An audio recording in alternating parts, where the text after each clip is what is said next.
sabe que eu acabei de lançar um livro chamado A Vida Online Como Ela É, e que eu falo muito de relacionamentos nas telas, relacionamentos com as novas tecnologias no século XXI, relacionamentos futuros, né? Novas configurações.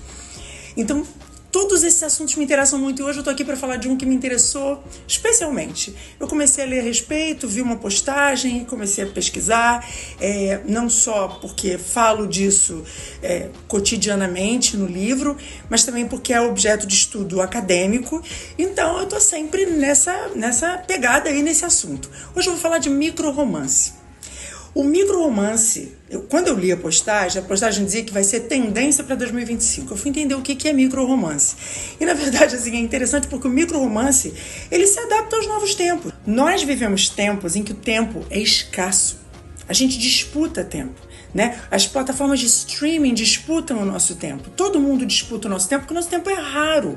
Então, os casais hoje, as tentativas de relacionamento são sempre permeadas por muita coisa para fazer. Ou é muito trabalho, ou é estudo, ou tem que fazer isso, ou tem que fazer aquilo, ou tem filho para ficar, ou tem que viajar, divide o tempo entre Rio, São Paulo, ou Rio, qualquer outro lugar, ou São Paulo, qualquer outro lugar. Então, é sempre tudo muito difícil. Então, quando eu comecei a estudar o que é micro-romance, eu entendi que é uma coisa perfeitamente cabível na vida que a gente vive. O que é micro-romance, na verdade? É quando as pessoas estão vivendo uma coisa breve, uma coisa leve, sem grande compromisso, mas elas não se incomodam de serem emocionadas, de mostrarem cuidado com o outro, de mostrarem algum tipo de carinho, afeto, etc, sem ser uma coisa grandiosa, um grande amor, à la Romeu e Julieta, não é isso. Mas as pessoas, elas mantêm ali um micro-romance que é mais do que olhante e conversante, né? E talvez um pouco mais carinhoso do que um simples ficante. É uma coisa que envolve.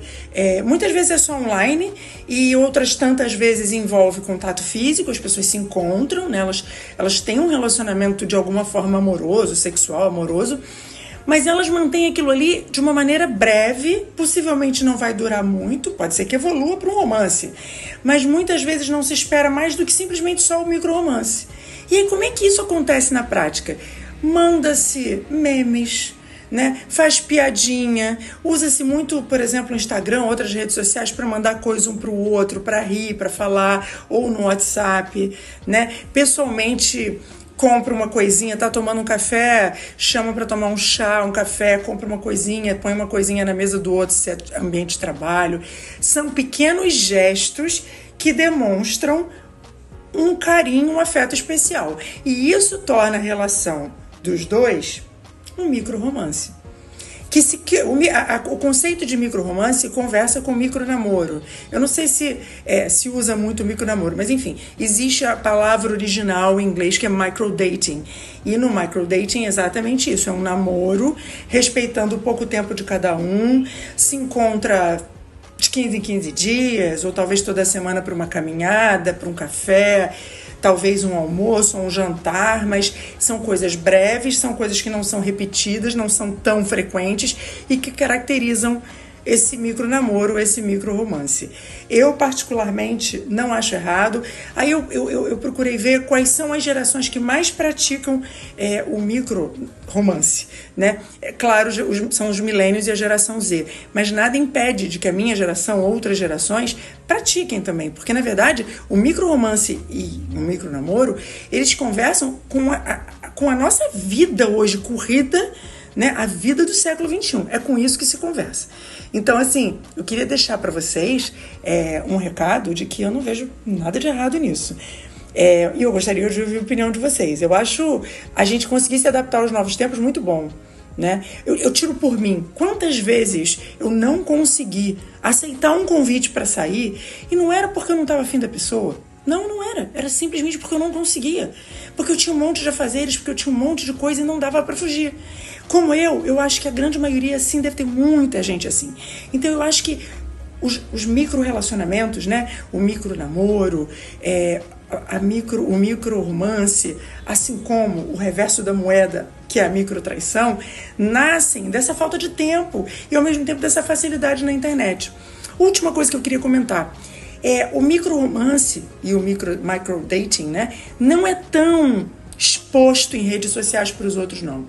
Uns 35%, um pouquinho mais, especialmente adolescentes, gostam de mostrar o micro-romance, muito mais para se afirmar, para marcar território, mas são adolescentes.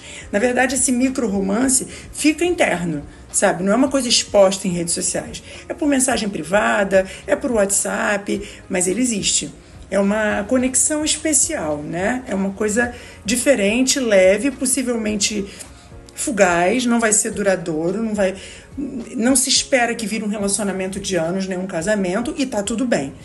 E as pessoas não se inibem com isso, de mostrar o quanto estão gostando, de mostrar preocupação, de mostrar atenção, carinho, empatia, etc, etc. Eu curti, achei que conversa com o século XXI e queria ouvir a opinião de vocês aqui embaixo, por favor. É muito importante saber o que vocês pensam sobre isso. Até a próxima. E romances, micro-romances, macro-romances, casamentos, bodas.